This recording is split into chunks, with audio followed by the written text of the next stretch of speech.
au cœur de la parole, pour découvrir les textes de la Bible. Évangile de Jean, chapitre 21. Après cela, Jésus se montra encore aux disciples sur les bords de la mer de Tibériade. Et voici de quelle manière il se montra. Simon-Pierre, Thomas, appelé Didyme, Nathanaël, de Cana en Galilée, les fils de Zébédée et deux autres disciples de Jésus étaient ensemble. Simon-Pierre leur dit : « Je vais pêcher. » Ils lui dirent : « Nous allons aussi avec toi. » Ils sortirent et montèrent dans une barque, et cette nuit-là ils ne prirent rien. Le matin étant venu, Jésus se trouva sur le rivage, mais les disciples ne savaient pas que c'était Jésus. Jésus leur dit : « Enfants, n'avez-vous rien à manger ?» Ils lui répondirent : « Non. » Il leur dit : « Jetez le filet du côté droit de la barque, et vous trouverez. » Ils le jetèrent donc, et ils ne pouvaient plus le retirer à cause de la grande quantité de poissons. Alors le disciple que Jésus aimait dit à Pierre : « C'est le Seigneur. » Et Simon-Pierre, dès qu'il eut entendu que c'était le Seigneur, mit son vêtement et sa ceinture, car il était nu, et se jeta dans la mer. Les autres disciples vinrent avec la barque, tirant le filet plein de poissons, car ils n'étaient éloignés de terre que d'environ 200 coudées. Lorsqu'ils furent descendus à terre, ils virent là des charbons allumés, du poisson dessus et du pain. Jésus leur dit : « Apportez des poissons que vous venez de prendre. » Simon-Pierre monta dans la barque et tira à terre le filet plein de 153 grands poissons. Et quoiqu'il y en eût tant, le filet ne se rompit point. Jésus leur dit : « Venez, mangez. » Et aucun des disciples n'osa lui demander : « Qui es-tu ?» sachant que c'était le Seigneur. Jésus s'approcha, prit le pain et leur en donna. Il fit de même du poisson. C'était déjà la 3e fois que Jésus se montrait à ses disciples depuis qu'il était ressuscité des morts.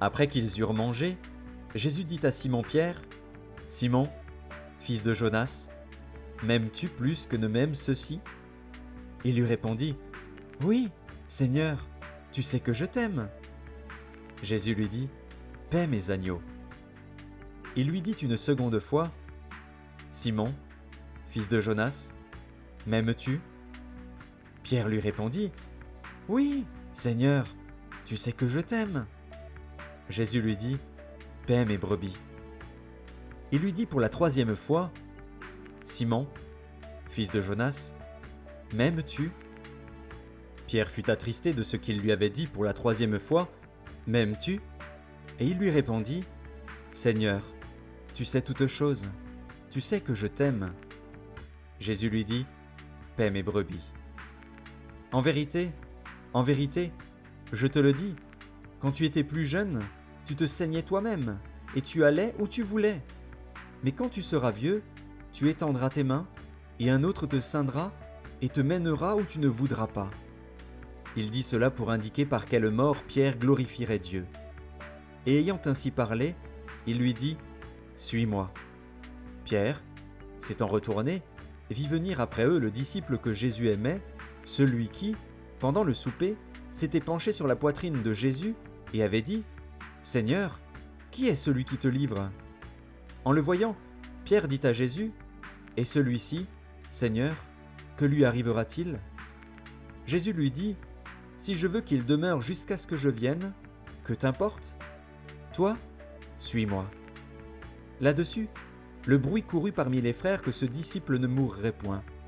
Cependant, Jésus n'avait pas dit à Pierre qu'il ne mourrait point, mais « Si je veux qu'il demeure jusqu'à ce que je vienne, que t'importe ?» C'est ce disciple qui rend témoignage de ces choses et qui les a écrites, et nous savons que son témoignage est vrai. Jésus a fait encore beaucoup d'autres choses. Si on les écrivait en détail, je ne pense pas que le monde même pût contenir les livres qu'on écrirait.